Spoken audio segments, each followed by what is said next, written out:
Sir so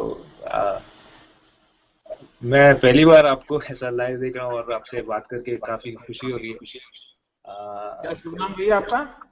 Atif Lodhi. मैं मुंबई से हूँ। मैं सॉफ्टवेयर इंजीनियर हूँ यहाँ की एक आईटी फर्म में। तो मेरा सवाल ये था आपसे कि जैसा कि आप जानते होंगे, मानेसर में 18 जुलाई को जो हादसा हुआ था मारुति सुजुकी फैक्ट्री में, जिसकी वजह से मैं समझता हूँ कि इन्वेस्टर्स के दिलों में काफी गलत इंप्रेशन पहुंचा है। और अगर हम गुजरात की बात करें तो लेबर रिलेशंस काफी पीसफुल रहे हैं लास्ट डेकेड। तो आप इन्वेस्टर्स को किस तरह यकीन दिलाएंगे कि जो मानेसर में हुआ है वो गुजरात में नहीं होगा? देखिए, मानेसर को भी एक अपवाद रूप घटना के रूप में लेना चाहिए। इसे एक जनरल टोन में नहीं लेना चाहिए।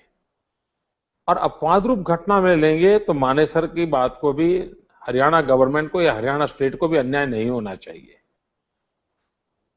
और मैं मानता हूं हमारे देश की छवि तब बनेगी कि जब हम इन बातों से ऊपर उठ करके सोचेंगे। चाहे घटना हरियाणा में होती हो, चाहे गुजरात में होती हो, चाहे बिहार में होती हो, आसाम में होती हो, हमारा सबके प्रति समान भाव होना चाहिए। ये भूमिका देश हित के लिए बहुत जरूरी है। मेरी भूमिका ये है कि हमने किसी के साथ अन्याय नहीं करना चाहिए। ऐसी घटनाएं घटे न घटे इस प्रकार अलग अलग बातें हो सकती है। मैं गुजरात एक्सपीरियंस को शेयर करता हूं, लेकिन इसको आप कृपा करके मानेसर के साथ मत जोड़िए। मानेसर में ऐसा हुआ, मोदी के यहां ऐसा हुआ, ऐसी तुलना न करें। कृपा करके मीडिया के लोगों से मेरी प्रार्थना है, ऐसी तुलना जरा भी मत करना। पूरे देश का एक ही चित्र जाना चाहिए। जहां तक गुजरात का सवाल है, बाय एंड लार्ज गुजरात एक एंटरप्रेन्योर सोसाइटी है।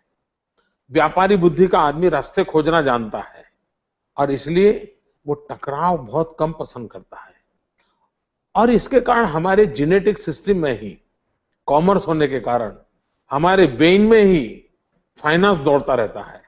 और इसलिए हम चीज को हम उस प्रकार से करते हैं। और उसमें हमने एक फैमिली लाइक एनवायरनमेंट क्रिएट किया है। लेबरर हो, मैनेजमेंट हो, इन्वेस्टर हो, गवर्नमेंट हो, ये चारों partner, they are one family for the progress, for the development. अगर ये फैमिली लाइक एनवायरनमेंट बना तो फिर तनाव कम से कम आते हैं। दूसरा होता है कानून। गरीब से गरीब आदमी को न्याय दिलाना ये कानून की पहली फर्ज होती है, पहला दायित्व होता है। और मेरे सरकार में कोशिश है कि गरीब के साथ उसका एक्सप्लॉयटेशन नहीं होना चाहिए, उसके साथ अन्याय नहीं होना चाहिए। अगर इन बातों में हम अगर थोड़ी कठोरता बरते हैं तो इंडस्ट्रियल हाउसेज होते हैं, मैनेजमेंट होती है, इन्वेस्टर होते हैं, वो भी ठीक ढंग से चलते हैं। और तीसरी बात है, जैसा एक इन्वेस्टर मनी इन्वेस्ट करता है, वैसे लेबरर अपना पसीना इन्वेस्ट करता है। श्रम को भी पूंजी मानना चाहिए, मेरी वैचारिक भूमिका है। श्रमिक भी जो करता है वो भी एक इन्वेस्टमेंट है। सिर्फ पैसे डालने वाला पैसा डालता है, वही इन्वेस्टमेंट। और इसलिए दोनों का इक्वल पार्टनरशिप है। जहां तक व्यवस्था का सवाल है, ये सोच हमने पनपाई है, इस सोच को हमने आगे बढ़ाया है। और उसके कारण मेरे यहां इंडस्ट्रियल डिस्प्यूट मिनिमम है। आज हम कह सकते हैं कि गुजरात जीरो मैंडेज लॉस वाला स्टेट है। और दूसरी बात है, गुजरात के अंदर जो लेबर है ना, वो अधिकतम हिंदुस्तान के अन्य राज्यों से आया हुआ है। इसलिए इस प्रकार के गुण हिंदुस्तान के अन्य राज्यों में भी है।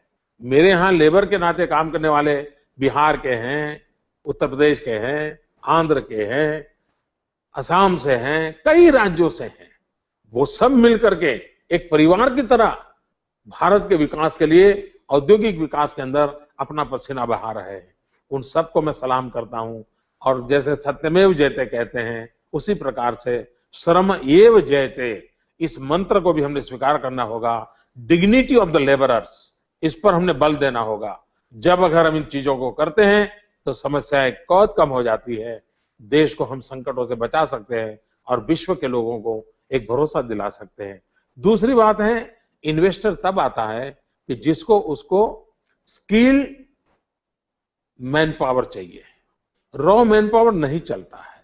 अगर इसलिए वैल्यू एडिशन करना चाहिए और जिस प्रकार के हम इन्वेस्टर को लाना चाहते हैं उस प्रकार का इंफ्रास्ट्रक्चर होना चाहिए, उस प्रकार का ह्यूमन रिसोर्स डेवलपमेंट होना चाहिए, उस प्रकार की फाइनेंशियल तब व्यवस्थाएं होनी चाहिए, उस प्रकार की मैनेजमेंट स्किल होनी चाहिए। अगर इन चीजों को हम करते हैं तब इन्वेस्टर को हम आकर्षित कर सकते हैं। सिर्फ एकाध छोटे इश्यू के आधार पर इन्वेस्टर नहीं आता है।